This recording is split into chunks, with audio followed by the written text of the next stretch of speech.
بسم الله الرحمن الرحيم قل لا أسألكم عليه أجرا إلا المودة في القربى۔ ناظرین کرام، بہت ہی مشہور و معروف قرآن مجید کی آیت کی تلاوت کا شرف حاصل کیا گیا۔ پروردگار عالم کا ارشاد ہو رہا ہے کہ قل، میرے محبوب ان سے کہہ دو، لا اسألکم علیہ اجرا الا المودۃ فی القربى، کہ ہم کوئی اجر رسالت نہیں مانگتے، صرف یہ مانگتے ہیں کہ ہمارے قرابت داروں سے مودت کی جائے، محبت کی جائے۔ اس آیت کی تفسیر میں تمام مسلمان متفق ہیں، متحد ہیں، کوئی اختلاف نہیں ہے۔ تفسیر کبیر، تفسیر کشاف، ساری تفاسیر اہل سنت کی اور اہل تشیع کی، سب نے یہ لکھا ہے کہ جب یہ آیت نازل ہوئی تو لوگوں نے دریافت کیا، سوال کیا حضور پاک صلی اللہ علیہ وآلہ وسلم سے کہ آپ کے قرابت دار کون ہیں؟ تو حضور پاک صلی اللہ علیہ وسلم نے فرمایا، میرے قرابت داروں میں حضرت علی علیہ السلام کی اشارہ کیا، ان کا نام لیا۔ حضرت علی ہیں، حضرت فاطمہ زہرا سلام اللہ علیہ، امام حسن اور امام حسین علیہ السلام۔ تو پنجتن پاک کی شان میں یہ آیہ کریمہ نازل ہوئی ہے، اس میں کوئی اختلاف نہیں ہے۔ الحمدللہ سب متفق ہیں، سب متحد ہیں۔ اب ان کی جو محبت ہے پروردگار نے ہم پر لازم کی ہے، اس محبت سے جو فائدہ ملنا ہے وہ خود ہم نے ہی حاصل کرنا ہے، کیونکہ پاک لوگوں کی محبت کے بعد انسان کے اندر پاکی آتی ہے، طہارت آتی ہے۔ اصل میں اسلام کا فلسفہ یہ ہے کہ جو مسلمان اسلام کے دائرے میں آ جائیں ان کی دنیا بھی بہتر ہو، آخرت بھی بہتر ہو۔ اسی لیے یہ دعا بہت مشہور ہے، قرآنی دعا، ربنا آتنا فی الدنیا حسنہ وفی الآخرہ حسنہ، اے میرے اللہ میری دنیا بھی بہتر ہو جائے، میری آخرت بھی بہتر ہو جائے۔ اسلام یہ نہیں سکھاتا ہے کہ آپ اپنی دنیا کو برباد کر دیں اور صرف آخرت کو آباد کریں، اور یہ بھی نہیں سکھاتا کہ آپ آخرت کو آباد کر کے دنیا کو برباد کر لیں، بلکہ دونوں چیزوں میں کامیاب ہونا، یہی اسلام کا اصل فلسفہ ہے۔ اب جب ہم دیکھتے ہیں اس دنیا میں کہ بہت سارے لوگ بہت کامیاب ہیں، خوش ہیں، خرم ہیں، اچھی زندگی گزار رہے ہیں، سکون کی زندگی گزار رہے ہیں، اور بعض لوگ جو ہیں بہت ناکام ہیں، نامراد ہیں، پریشان ہیں، ٹینشن میں ہیں، اسٹریس میں ہیں، افسردہ ہیں، ان کی زندگی بالکل برباد زندگی ہے۔ آئیے دیکھیے اس کے اسباب کیا ہیں اور کیوں بعض لوگ کامیاب ہیں، عظیم کامیابیاں حاصل کرتے ہیں، اور کیوں بعض لوگ ناکام ہیں۔ جب آج صرف ہم نے نہیں بلکہ دیگر دنیا نے جب اس پہ ریسرچ کی ہے، دنیا کی بڑی بڑی دانشگاہوں میں، یونیورسٹیوں میں ریسرچ ہوئی ہے، یورپ میں، امریکہ میں، کیونکہ ایک آج کل کا ایک بہت بڑا مسئلہ ہے کہ لوگ ڈپریشن میں زیادہ جا رہے ہیں، ٹینشن میں زیادہ جا رہے ہیں، یہ جو مادی ترقی زیادہ ہو گئی ہے اور انسان خود جو ہے ایک مشین بن گیا ہے، صبح شام کام کر رہا ہے، ادھر بھاگ رہا ہے ادھر بھاگ رہا ہے، جس کی وجہ سے یہ پرابلم ہوئے ہیں دنیا میں کہ لوگوں کے اندر سکون ختم ہو رہا ہے، افسردہ ہو رہے ہیں، ٹینشن ہو رہا ہے، اور جناب اسٹریس ہو رہا ہے، اور جس کے نتیجے میں بہت خطرناک بیماریاں وجود میں آ رہی ہیں اور بہت سارے لوگ خودکشی کر رہے ہیں۔ تو دنیا کی بہت ساری یونیورسٹیوں میں جب ریسرچ ہوئی کہ لوگ کیوں خوش ہیں، کون سا گروہ ہے جو خوش ہے اور کون سے لوگ جو ہے ناکام ہے۔ ہر انسان خوشی چاہتا ہے، ہر انسان اچھی زندگی چاہتا ہے، کوئی بربادی نہیں چاہتا، یہ انسان کی فطرت میں ہے۔ انسان کیا چاہتا ہے؟ کامیابی چاہتا ہے۔ انسان کیا چاہتا ہے؟ خوش ہونا چاہتا ہے، اچھی زندگی رہنا چاہتا ہے، اور یہی دعا ہے کہ میرے مالک میری دنیا بھی بہتر بنا دے، آخرت بھی بہتر بنا دے۔ لیکن جب علم نہیں ہوتا، انسان کے پاس یہ نالج نہیں ہوتی، معرفت نہیں ہوتی، تو انسان خطرناک بیماریوں میں مبتلا ہو جاتا ہے، اس کی زندگی برباد ہو جاتی ہے۔ آئیے ذرا جو دنیا نے ریسرچ کی ہے پہلے اس پہ نظر ڈالیں، اور پھر انشاءاللہ قرآن کریم کی طرف چلتے ہیں کہ دنیا کی کئی یونیورسٹیوں میں اور کئی ہزار لوگوں نے اس پر پی ایچ ڈی کی ہے کہ سکسیسفل لائف جو ہے اس کا سبب کیا ہے، اس کا ریزن کیا ہے کہ بعض لوگ بہت کامیاب ہیں، بہت خوش ہیں، بہت اچھی زندگی گزار رہے ہیں، اور بہت سارے لوگ انہی کے ساتھ ایک ہی گھر میں رہنے والے لوگ ہیں، ناکام ہیں، نامراد ہیں، ان کی زندگی برباد ہے، اور بہت ساروں نے خودکشی کر لی۔ اس کی وجہ کیا ہے؟ تو ماڈرن سائیکالوجی نے جو اس میں انسانیت کی بڑی خدمت کی ہے، اور مشترکہ کام ہوا ہے، ہزاروں لوگوں نے پی ایچ ڈی کی ہے، کئی ٹائم 1000 گھنٹے لگائے ہیں، اس میں جو نتیجہ ملا ہے وہ بہت ہی پیارا نتیجہ ہے، بہت اچھا نتیجہ ہے اور مفید نتیجہ ہے کہ انسانوں کو اس سے استفادہ کرنا چاہیے، فائدہ لینا چاہیے۔ انہوں نے کہا ہے کہ اصل میں یہ ہے کہ 2 گروہ ہم نے جب ریسرچ کی، دنیا میں 2 طرح کے گروپس ہیں، ایک وہ جو کامیاب ہیں ان کے بارے میں ہم نے ریسرچ کی، اور ایک وہ جو ناکام ہیں ان کے بارے میں ریسرچ کی ہے۔ تو ہم نے یہ دیکھا ہے کہ جو لوگ کامیاب ہیں، تو کامیابی کا ایک بہت بڑا ریزن یہ ہے کہ کامیاب اور خوشحال ترین لوگ جو ہیں ان کے اندر ایک چیز پائی جاتی ہے۔ وہ کیا چیز ہے؟ یہ ایک اصطلاح ہے سائیکالوجی کا، کہ ان کا لوکس آف کنٹرول جو ہے وہ داخلی ہے، ان کے اندر جو ہے لوکس آف کنٹرول ہے، اور جن کے اندر لوکس آف کنٹرول داخلی ہے خود ان کے اندر ہے، وہ بہت خوش ہیں، بہت خرم ہیں، ہمیشہ اچھی زندگی گزار رہے ہیں۔ مگر جب دیکھا گیا جو لوگ ناکام ہیں، نامراد ہیں، ہمیشہ افسردہ ہیں، ٹینشن میں ہیں، اسٹریس میں، ڈپریشن میں، یہ وہ لوگ ہیں جن کا لوکس آف کنٹرول خارج میں ہے، باہر میں ہے، باہر سے یہ کنٹرول کیے جا رہے ہیں۔ تو اصل میں یہ بیچارے لوگ جو ہے غلاموں کی طرح زندگی گزار رہے ہیں، آزاد نہیں ہے، ذہنی طرح پہ آزاد نہیں، حالانکہ سمجھ رہے ہیں کہ ہم آزاد ہیں، لیکن اصل لوکس آف کنٹرول جو ہے ان کا خارج میں ہے، باہر سے وہ کنٹرول ہو رہے ہیں، لہٰذا یہ لوگ ناکام و نامراد ہیں۔ اب یہ لوکس آف کنٹرول باہر سے کیا مراد ہے کہ لوکس آف کنٹرول کچھ لوگوں کا باہر ہے اور کچھ کا اندر ہے، یعنی کچھ خود کنٹرول اپنے اندر رکھتے ہیں، کچھ کے ہاں اندر کنٹرول نہیں ہے بلکہ ان کی زندگی کا کنٹرول کہیں اور سے ہو رہا ہے۔ جب کنٹرول زندگی کا کہیں اور سے ہو رہا ہے تو یہ بیچارے آزاد نہیں ہیں، ان بیچاروں کو پتہ نہیں ہے، لہذا پوری زندگی 60 70 80 سال جو گزارتے ہیں وہ بربادی میں گزارتے ہیں، ٹینشن میں گزارتے ہیں، انہیں خوشیاں حاصل نہیں ہوتی، نہ ان کی دنیا بہتر ہے نہ ان کی آخرت۔ اب دیکھیے یہی وہ نقطہ ہے جس کی طرف اسلام نے ہزاروں سال پہلے ہمیں متوجہ کرایا تھا۔ کیا فرمایا؟ حضور پاک صلی اللہ علیہ وسلم کی حدیث ہے، مولا علی کا بھی فرمان ہے کہ من عرف نفسہ فقد عرف ربہ، کہ جس نے اپنے نفس کی معرفت حاصل کی وہی شخص صحیح طور پر اپنے رب کی معرفت حاصل کر سکے گا۔ آج دنیا تحقیق کر کے اسی نقطے پر پہنچی ہے۔ یہ معرفت النفس ایک بہت وسیع فیلڈ ہے۔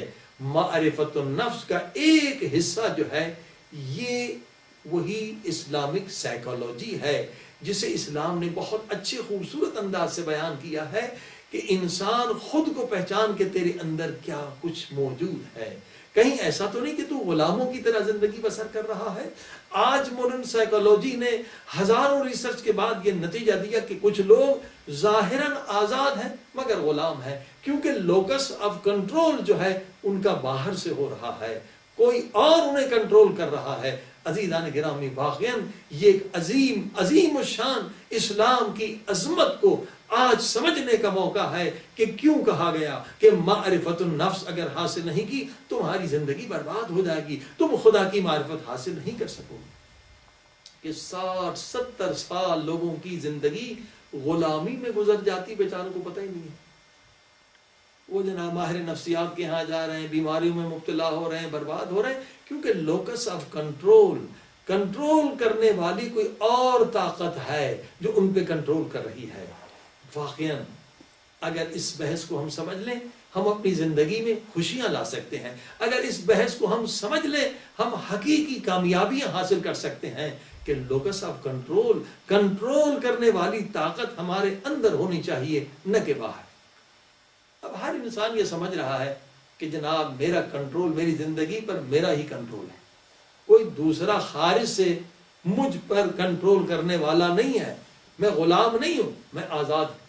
لیکن میں ایک مثال دیتا ہوں تاکہ ناظرین کرام ٹیسٹ کر لیں کہ آپ کی زندگی پہ کنٹرول آپ کا ہے یا کسی اور کا ہے، یعنی لوکس آف کنٹرول باہر ہے یا خود آپ کے اندر ہے۔ ایک مثال سے پتہ چل جائے گا کہ آپ آزاد ہیں یا غلام ہیں۔ ایسے تو ہر آدمی دعویٰ کرے گا کہ میں آزاد ہوں۔ مثال دیتا ہوں میں، مثال کے طور پر آپ بس میں چڑھے اور بس میں بہت رش ہے، ایک گنڈا بدماش قسم کا شخص آیا، اس نے آپ کو دھکا بھی دیا اور گالی بھی دی۔ اب بتائیے آپ کا ریئیکشن کیا ہے، آپ کا رد عمل کیا ہے؟ اگر آپ غصے میں آ جاتے ہیں، اگر آپ گالی دیتے ہیں، اگر آپ بھی اسے دھکا دیتے ہیں، تو یقین جانیے کہ آپ آزاد نہیں ہیں، آپ کا لوکس آف کنٹرول کہیں اور ہے، کوئی اور آپ کو کنٹرول کر رہا ہے، آپ آزاد شخص نہیں ہیں، کیونکہ آپ کے ایموشن سے کھیلنے والا کوئی اور ہے۔ یعنی آپ کے ایموشن کا ڈرائیور وہ ایک گنڈا بدماش ہے، ایک گنڈے بدماش نے گالی دی، آپ جذبات میں آ گئے، آپ غصے میں آ گئے، یعنی ایک بدماش کو آپ نے اختیار دیا کہ وہ آپ کے ایموشن کا کنٹرول لے لے، آپ کے زندگی کا کنٹرول لے لے، تو آپ کی آزادی کہاں چلی گئی؟ اسی طرح سے دنیا میں لاکھوں لوگ اس خوش فہمی میں ہیں کہ ہم آزاد ہیں، لیکن وہ بیچارے حقیقت میں غلام ہیں۔ عزیزان گرامی، اسی غلامی کی وجہ سے لوگوں کی زندگیاں برباد ہو رہی ہیں، اسی لیے ٹینشن ہے، طلاقیں ہو رہی ہیں، جھگڑے ہو رہے ہیں۔ کیونکہ آپ بتائیے، اگر آپ نئی گاڑی لے لیں، آپ اگر مرسڈیز گاڑی لے لیں 10-20 لاکھ کی، کیا کسی بدماش کو آپ اس کی چابی دیں گے؟ کسی اناڑی کو چابی دیں گے آپ کی گاڑی کی جا کے ٹکر مارے؟ تو آپ جب ایک گاڑی کا ڈرائیور کسی جاہل بدماش کو نہیں بناتے، تو آپ کیوں اپنے وجود کا ڈرائیور، اپنے ایموشن آپ کے وجود کو چلانے والے ہیں، جذبات، ان کی وجہ سے انسان کی زندگی چلتی ہے۔ کوئی جذبہ پیدا ہوتا ہے تو آپ کام کرتے ہیں، بھوک لگتی ہے تو آپ کھانا کھاتے ہیں۔ تو جذبات کا، آپ کے ایموشن کا اگر کوئی کنٹرول لے لے تو آپ آزاد کہاں ہیں؟ آپ غلام ہیں۔ لہٰذا ایسے ہزاروں مثالیں ہم آپ کو دے سکتے ہیں کہ جناب شریف آدمی تھا، کسی بدماش نے بس میں دھکا دیا، گالی دی، یہ بیچارہ آزاد نہ تھا، اس کا لوکس آف کنٹرول باہر کا تھا، وہ گنڈے نے اس کے ایموشن کو بھڑکا دیا، وہ اس کے ایموشن کا ڈرائیور ہو گیا۔ تو آپ کی عزت کہاں گئی؟ آپ کی شخصیت کہاں گئی؟ آپ کی حیثیت کہاں گئی؟ ایک بدماش، ایک ہیروئنی بھی آپ کے ایموشن کا ڈرائیور ہو جائے۔ آزاد وہ انسان ہے جو کبھی اجازت نہ دے کہ اس کے ایموشن کا کوئی دوسرا ڈرائیور بنے۔ آئیے میں آپ کو آزادی دکھاؤں، آئیے حقیقی آزادی دکھاؤں، حقیقی آزاد انسان دکھاؤں۔ حضرت سلمان فارسی پیارے نبی پاک کے صحابی بیٹھے ہوئے مسجد میں ذکر خدا کر رہے ہیں، ایک بدماش آتا ہے، آ کے گالی دیتا ہے، نہ کوئی کرنا نہ دھرنا نہ کوئی دشمنی، کیا سوال کرتا ہے؟ گالی کے ساتھ سوال کرتا ہے، کہتا سلمان یہ بتا تیری داڑھی کے بال بہتر یا کتے کے پونچھ کے بال بہتر؟ پتہ اتنے بڑے صحابی کی اتنی بڑی توہین، مگر سلمان آزاد تھے۔ اسی لیے مولا علی کہتے ہیں کہ تقوی آزادی کا نام ہے، ان تقوی اللہ عتق، تقوی اصل میں آزادی کا نام ہے۔ جو انسان متقی بنتا ہے ہر غلامی سے آزاد ہو جاتا ہے۔ ذرہ برابر غصے میں نہیں آئے سلمان فارسی، بلکہ کیا جواب دیا؟ سلمان نے اجازت نہ دی کہ ایک بدماش کو اختیار دوں کہ وہ میرے ایموشن کا ڈرائیور ہو جائے، پھر میری حیثیت ہی کیا، پھر میری تقوی ہی کیا، پھر میں آزاد کہاں؟ اس نے آگے کہا، گالی دی کہ تیری داڑھی کے بال بہتر ہیں یا کتے کے پونچھ کے بال؟ غصے میں نہیں آئے، اختیار، اپنے اختیار، یہ ہے لوکس آف کنٹرول داخلی۔ ان کا لوکس آف کنٹرول جو ہے اپنے ہاتھ میں ہے۔ کیا جواب دیا؟ کہا بیٹے کل قیامت کا دن ہوگا، نارمل ہے، کوئی غصے میں نہیں، آواز نہیں بڑھی، بیٹے کل قیامت کے دن میرا حساب ہوگا، یہ بھی نہیں کہ تیرا حساب ہوگا، بیٹے کل قیامت کے دن میرا حساب ہوگا۔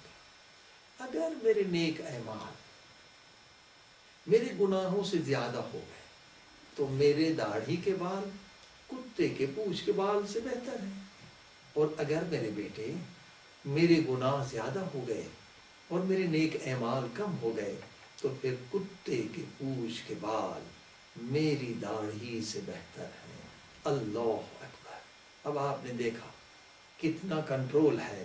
جب کنٹرول ہے تو تبھی تبلیغ ہے، تبھی نصیحت ہے۔ ہم خود پہ کنٹرول کرتے نہیں اور چاہتے ہم بچوں کی اصلاح کریں، چاہتے ہیں دوسروں کی اصلاح کریں۔ پہلے ہم خود آزاد تو بن جائیں۔ ہم اپنے ایموشن کے مالک تو بن جائیں، اپنے ایموشن کے خود ڈرائیور تو بن جائیں، پھر ہم اصلاح کر سکتے ہیں۔ کتنی بہترین اصلاح کی جواب قرآنی ہے کہ اگر میرے گناہ زیادہ ہیں تو کتے کے پونچھ کے بال میری داڑھی سے بہتر ہے۔ اولئک کالانعام بل ہم اضل، یہ قرآن مجید کا جواب دیا اور کتنی اسے ہدایت دے دی۔ اب آپ نے دیکھا یہ لوگ خوش نصیب لوگ ہیں، یہ کامیاب لوگ ہیں جن کو اپنی زندگی پہ کنٹرول ہے، ایموشن پہ کنٹرول۔ دیکھیں ایموشن کے علم کو ہی اسلام نے اسلامی سائیکالوجی کا نام دیا۔ معرفت النفس کی کئی برانچیں ہیں۔ معرفت النفس یہ ہے کہ انسان روح کو ثابت کرے دلائل عقلی اور فلسفی سے، اور اسی کے بعد خدا کے وجود کو ثابت کرے، یہ فلسفی ایک برانچ، یہ بھی معرفت النفس کی۔ اور ایک معرفت النفس یہ ہے کہ انسان اپنے ایموشن یعنی جذبات کو سمجھے اور سمجھ کر انہیں صحیح استعمال کرے۔ اگر ایموشن کا علم ہم نے حاصل نہیں کیا، یعنی اسلامی سائیکولوجی یعنی ایموشنز کا علم بہت ضروری ہے۔ دیکھیے بہت سارے ایموشن ہیں، جیسے غصہ ایک ایموشن ہے۔ اگر اس غصے کو آپ نہ سمجھیں اور دوسرے کو اختیار دیں کہ دوسرا آپ کے غصے کا ڈرائیور ہو جائے تو آپ قاتل بھی بن سکتے ہیں، آپ بدماش بھی بن سکتے ہیں، آپ ڈاکو بھی بن سکتے ہیں، آپ کسی کو بے گناہ قتل بھی کر سکتے ہیں، آپ ناحق کسی کو طلاق بھی دے سکتے ہیں، آپ کسی کی جان بھی لے سکتے ہیں۔ اگر یہی غصہ ایک جذبہ ہے نا، ایموشن ہے، اس کو سمجھنا، ایموشن اسلامی سائیکولوجی یعنی ایموشن کو سمجھیں اور اسے صحیح یوز کریں تو ہر ایموشن کے اندر بے پناہ طاقت ہے۔ خود یہی غصہ، اس کے اندر کتنی طاقت ہے۔ اس انرجی کو آپ پھر اپنی اصلاح کے لیے، دوسروں کی اصلاح کے لیے استعمال کر سکتے ہیں۔ لیکن اگر آپ اپنے جذبات کو نہ سمجھیں اور جذبات آپ کے اوپر حاکم ہو جائیں تو آپ کی یہ زندگی بھی برباد ہو جائے گی، آخرت کی زندگی برباد ہو جائے گی۔ مثال کے طور پر آپ دیکھیے یہ ایموشن غصہ ہے نا، آپ اس کو نہ سمجھ پائے، کیا ہوا؟ آپ نے ایک بچے کی تربیت کی، یتیم کو پالا، کتنا بڑا ثواب، کوئی حساب کر سکتا ہے؟ 20 سال 40 سال یتیم کی پرورش کی۔ حدیث میں کہ یتیم کے صرف سر پہ پیار سے ہاتھ پھیریں تو جتنے بال آپ کے ہاتھ کے نیچے آئیں گے اتنے برابر خدا نیکیاں دے گا۔ آپ نے 40 سال ایک یتیم کو پالا، لیکن آپ نے کبھی اپنے ایموشن کو نہیں سمجھا۔ ایموشن کو اگر نہیں سمجھیں گے اور اس پہ کنٹرول نہیں کریں گے تو آپ کی عبادت ایک لمحے میں برباد ہو سکتی ہے۔ کیسے؟ 40 سال آپ نے ایک بچے کو پالا، یتیم تھا، اب اس نے کوئی بات نہیں مانی، آپ غصے میں آ گئے اور صرف غصے میں اگر اتنا کہا نمک حرام، میں نے 40 سال تجھے کھلایا پلایا، آج تو میری بات نہیں مانتا۔ اب قرآن کیا فرما رہا ہے؟ وَلَا تُبْطِلُوا أَعْمَالَكُمْ بِالْمَنِّ وَالْعَذَابِ، صرف یہی جملہ کہا، کیا ہوا؟ سارے 40 سال کی محنت برباد ہو گئی۔ اگر احسان جتلاؤ گے، کسی کو اذیت تکلیف دو گے، سارے سالوں کی عبادت برباد ہو جائے گی۔ اب آپ نے دیکھا ایموشن کو سمجھنا اور ان کو استعمال کرنا کتنا ضروری ہے۔ اگر آپ نے ایموشن کو نہیں سمجھا تو کیا ہوگا؟ اگر ایموشن آپ پر غالب آ گئے تو آپ کے سارے اعمال برباد ہو سکتے ہیں۔ لہذا معرفت النفس کا یہ شعبہ کتنا اہم ہے کہ ایموشن کو سمجھنا۔ کتنے ایموشنز؟ اسی طرح سے قوت شہویہ ہے، سیکس فیکلٹی ہے، یہ خود ایک بہت بڑا ایموشن۔ اگر اس کو انسان نہ سمجھے اور اس پر کنٹرول نہ کرے تو یقین جانیے یہی قوت شہویہ انسان کو زانی بنا سکتی ہے، انسان کو ایڈز کی بیماری میں مبتلا کر سکتی ہے، یہی انسان کو قاتل نہیں معلوم کہ ایک بھیڑیا بنا سکتی ہے، یہی طاقت، یہی جذبہ۔ لیکن اسی کو اگر صحیح استعمال کریں اور اس پہ کنٹرول کریں تو اسی سے ایک اولاد صالح پیدا ہو سکتی ہے جو آپ کے لیے صدقے جاری ہو۔ غصہ خود نعمت ہے اگر ہم اس کا علم حاصل کریں۔ ایموشن سارے نعمت ہیں اور یہ ساری نعمتیں اللہ نے اس لیے دی تاکہ ہماری ترقی ہو، ہماری ایڈوانسمنٹ ہو، ہم اور آگے اللہ کے راستے پہ بڑھیں۔ تقویٰ کے بلند مقامات حاصل کریں. سارے ایموشن اس لیے. اب آپ دیکھیے جو بڑے بڑے عظیم الشان انسان بنے ہیں ان کے اندر یہ ایموشنز تھے، مگر انہوں نے ان ایموشنز کو یوز کیا ہے اور عظیم طاقت حاصل کر کے عظیم اصلاحات کیے ہیں اپنے اندر بھی اور عوام کے اندر بھی. لہذا بہت ضروری ہے کہ ہم ان ایموشنز کے علم کو سمجھیں تو یقیناً ہماری دنیا آباد ہو سکتی ہے. اور یہ نقطہ بہت اہم ہے کہ لوکس آف کنٹرول کہاں ہے آپ کا. اگر کسی اور کے ہاتھ میں ہے تو آپ کی زندگی برباد ہے، آپ کے ایمان کو خطرہ ہے، آپ کے اعمال کو خطرہ ہے، حتیٰ کہ آپ کی جان کو خطرہ ہے، آپ کے بچوں کو خطرہ ہے. کتنے لوگ ہیں ان کا لوکس آف کنٹرول باہر ہے. کیا بس ہم کہتے ہیں بھائی یہ کام تو اچھا ہے مگر لوگ کیا کہیں گے. اللہ اکبر. یعنی ایک نیک کام، ایک مستحب کام بہت سارے لوگ صرف اس لیے نہیں کرتے کہ کہتے ہیں لوگ اسے برا سمجھتے ہیں. عقل ان کی کہ سمجھ رہی کہ یہ صحیح کام ہے مگر چھوڑ دیتے ہیں یہ لوگوں کی نظر میں برا. اللہ اکبر. دیکھیے کتنے مستحبات چھٹ جائیں گے اگر انسان کا لوکس آف کنٹرول باہر ہو. اور اسی وجہ سے کتنی بربادیاں ہیں اگر آپ نے لوگوں کو معیار سمجھا کہ لوگ کس کام سے خوش ہوتے ہیں وہ میں کروں، لوگ کس چیز کو پسند کرتے ہیں، کس چیز کو عزت دیتے ہیں وہی کام میں کروں گا جو لوگ واہ واہ واہ واہ کریں. آج اسی وجہ سے دیکھیے کتنے بڑے بڑے لوگ ہیں، بڑے بڑے خطیب ہیں مگر وہ امر بالمعروف نہیں کرتے، اصلاح کی بات نہیں کرتے، مولا علی کا فرمان نہیں سناتے، مولا حسین کا فرمان نہیں سناتے. اس وجہ سے کہ لوگ اس پہ واہ واہ نہیں کرتے. چاہے ایک نقطہ بالکل معمولی ہے مگر کیونکہ عوام اس پہ واہ واہ کرتی ہے لوگ کہتے ہیں بھائی وہی باتیں کریں جو وہ عوام کو خوش کرتے ہیں. تو لہٰذا کتنی بربادی ہو رہی ہے، قوم کی اصلاح نہیں ہو رہی ہے. یہی کہ لوکس آف کنٹرول باہر ہے. اگر عوام آپ پہ کنٹرول کر رہے ہیں تب بھی آزاد نہیں ہے، اگر پیسہ آپ کو کنٹرول کر رہا ہے تب بھی آزاد نہیں ہے. اللہ نے آپ کو آزاد خلق کیا ہے اور آزادی آپ کا بنیادی حق ہے جو اللہ نے دیا ہے، قرآن نے دیا ہے، پیغمبر نے دیا ہے، اہل بیت نے دیا ہے اور مولا علی نے دیا. مولا علی یہی فرماتے ہیں آزاد ہو جاؤ. آزادی یعنی تقویٰ. خود لوکس آف کنٹرول تمہارے ہاتھ میں. اگر ایک انسان باہر ایک خوبصورت عورت دیکھتا ہے، بے حیا عورت، بے پردہ عورت دیکھتا ہے اور وہ اسے اللہ کے راستے سے ہٹا دیتی ہے اور وہ شہوت پرست ہو کے اسے دیکھتا ہے تو یہ انسان بیچارہ آزاد کہاں ہے؟ ایک عورت نے اس کو غلام بنا دیا.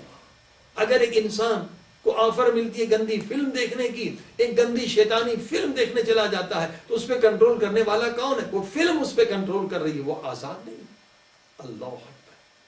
آزادی اصل چیز ہے. عزیزان گرامی آزاد کون لوگ ہیں؟ اگر پیسہ آپ پہ کنٹرول کر رہا ہے تب بھی آپ آزاد نہیں ہیں، اگر لوگوں کی وجہ سے آپ اعمال کر رہے ہیں تب بھی آپ آزاد نہیں ہیں. اور اسی مسئلے کو جو آج کی ریسرچ ہے، آج دنیا کی ساری یونیورسٹیوں نے نتیجہ نکالا کہ اصل خوش وہی لوگ ہیں، کامیاب ترین وہی لوگ ہیں جن کے پاس خود اپنے پاس کنٹرول ہے، جو اپنے ایموشن کو سمجھتے بھی ہیں، استعمال کرنا بھی جانتے ہیں، کنٹرول کرنا بھی جانتے ہیں. جن کا کنٹرول دوسروں کے ہاتھ میں ہے وہ بیچارے آزاد نہیں ہے. اسی چیز کو حضور پاک صلی اللہ علیہ وسلم نے 1500 سال 400 سال پہلے بتایا. کیا فرمایا؟ الریاء ہوا شرک. فرمایا ریاکاری پورے کا پورا شرک ہے. اگر تم ریاکار ہو، لوگوں کی وجہ سے عمل کر رہے ہو تو کوئی عبادت نہیں ہے، تم مشرک ہو. شرک سب سے بڑا گناہ ہے، کبیرہ ہے. عزیزان گرامی شرک اس لیے نجس ہے کہ آپ کی آزادی کو ختم کر دیتا. مولا حسین علیہ السلام نے ہمیں آزادی کا درس دیا ہے، اہل بیت نے ہمیں آزادی کا درس دیا ہے. دعائے عرفہ میں فرمایا اے میرے اللہ اگر مجھے معلوم ہو جائے کہ تو اس کام سے راضی ہے اور پوری دنیا اس سے ناراض ہے، میں پوری دنیا کو ناراض کر کے تجھے راضی کروں. یہ ہے آزادی. کیوں لوگ دوسروں کی فکر میں ہوتے ہیں کہ لوگ کیا کہیں گے. اسی لیے حدیث شریف ہے کہ دنیا میں 3 طرح کے گروہ ہیں. سائیکالوجی، ماڈرن سائیکالوجی کہتی ہے دنیا میں 2 گروہ لوگ ہیں. ایک کا لوکس آف کنٹرول باہر ہے، ایک کا لوکس آف کنٹرول اندر ہے. جو باہر سے کنٹرول ہو رہے ہیں یہ غلام ہیں، یہ پست ہیں، ہمیشہ ٹینشن میں، اسٹریس میں، ان کی کوئی زندگی نہیں. یہ ہمیشہ بیچارے غریب، یعنی بالکل ایک زندگی ان کی ذلت کے ساتھ ہے، آزاد نہیں ہے، خوش نہیں ہے. لیکن جن کے پاس ایموشن پہ خود کنٹرول ہے، جو خود اپنے فیصلے کرتے ہیں، باہر سے متاثر نہیں ہے، نہ باہر پیسے سے متاثر ہے، نہ کسی شخص سے متاثر ہے، نہ کوئی شہوت انہیں گمراہ کر سکتی ہے، نہ شہرت انہیں گمراہ کر سکتی. یہ لوگ آزاد ہیں، یہ لوگ حقیقی آزادی عزیزان گرامی. لیکن اسلامی سائیکالوجی کہتی نہیں. انسانوں کو 3 حصوں میں تقسیم کیا. فرمایا ایک انبیاء، اولیاء، عارفین و صالحین ہے جن کے پاس کامل ہدایت ہے، اور دوسرا گروہ وہ ہے جو خود انبیاء نہیں ہیں، ائمہ معصومین نہیں ہیں، امام نہیں ہیں، بہت عارف باللہ نہیں ہے، 100% متقی نہیں ہے، مگر دوسرا گروہ وہ ہے جو انہی کی پیروی کرنے والا ہے، جو انبیاء کے پیچھے چلنے والے، اطاعت کرنے والے ہیں، ائمہ معصومین کی اطاعت کرنے والے، اور متقین و صالحین، عارفین و مجتہدین کی اطاعت کرنے والے. اور فرمایا تیسرے قسم کے جو لوگ ہیں، حدیث پاک نے کہا وہ کیا ہے؟ مچھر ہے، مچھر کی طرح.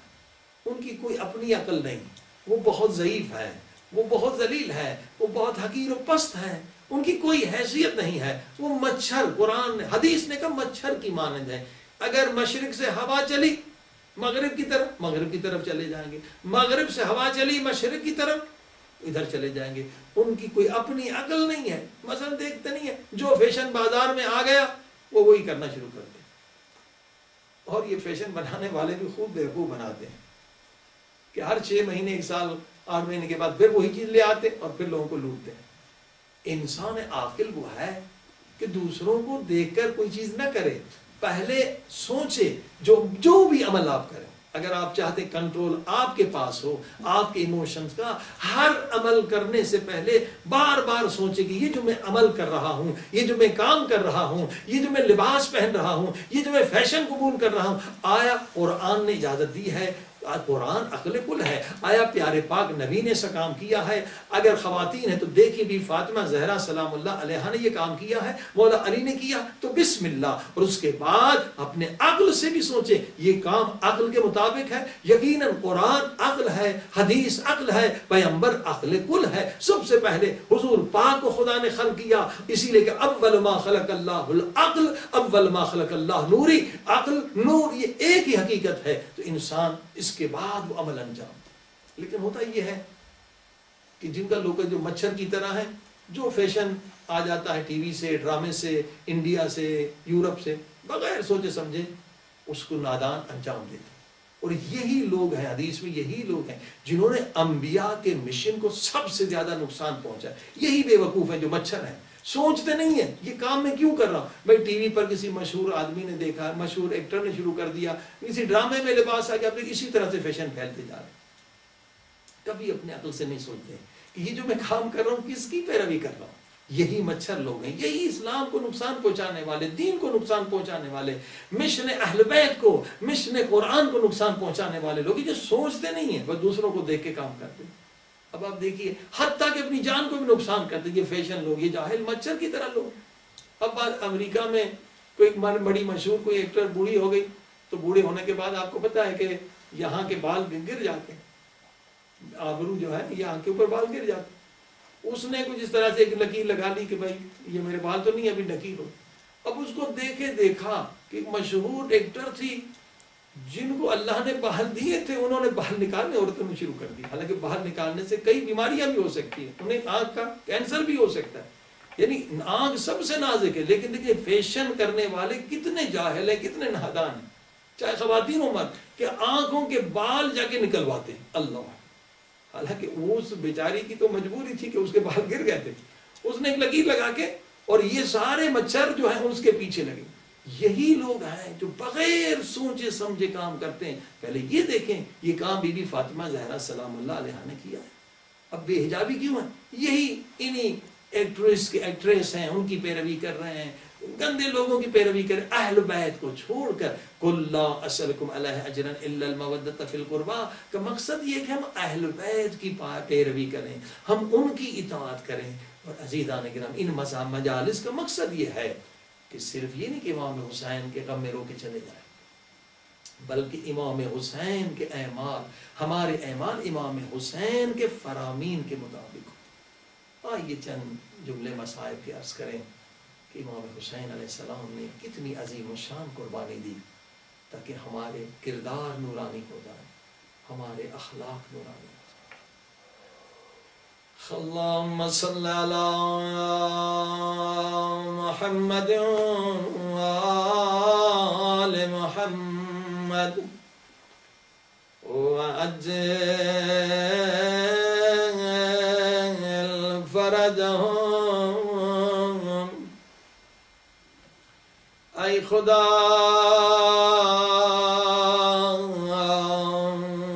جتنے عاشقان حسین ہیں سب کے اعمال کو نورانی بنا دے میرے اللہ، او میرے اللہ،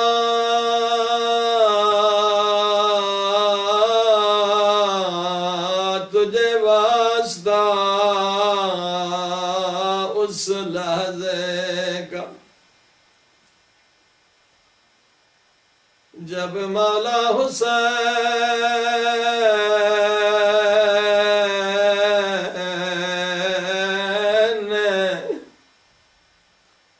اور جب مولا حسین گھوڑے سے اتر گئے، دو کٹے ہوئے بازو اٹھائے اور بازوؤں کو چوم کے فرمایا عباس، ہائے عباس میری کمر ٹوٹ گئی، میری کمر ٹوٹ گئی۔ عزادارو مجھے نہیں معلوم حسین عباس کی لاش پہ کیسے پہنچے، آیا عباس کا سر گود میں لیا، فرمایا عباس تیری کوئی تمنا ہے، وصیت ہے تو فرما۔ عباس نے فرمایا مولا اماں نے بتایا تھا جب میری ولادت ہوئی تھی میں نے سب سے پہلے آپ کے چہرے کی زیارت کی تھی، مولا تمنا ہے کہ دنیا سے جانے سے پہلے آپ کے چہرے کی زیارت کروں، مگر ایک آنکھ میں تیر لگا ہے اور دوسری آنکھ میں خون بھرا ہے، مولا کا خون صاف کیجئے تاکہ میں آپ کی زیارت کروں۔ سنیں گے ایک جملہ، ادب کا جملہ، عشق کا جملہ، معرفت کا جملہ جو حضرت عباس نے فرمایا۔ کیا فرمایا؟ ہائے مولا یہ بھی زحمت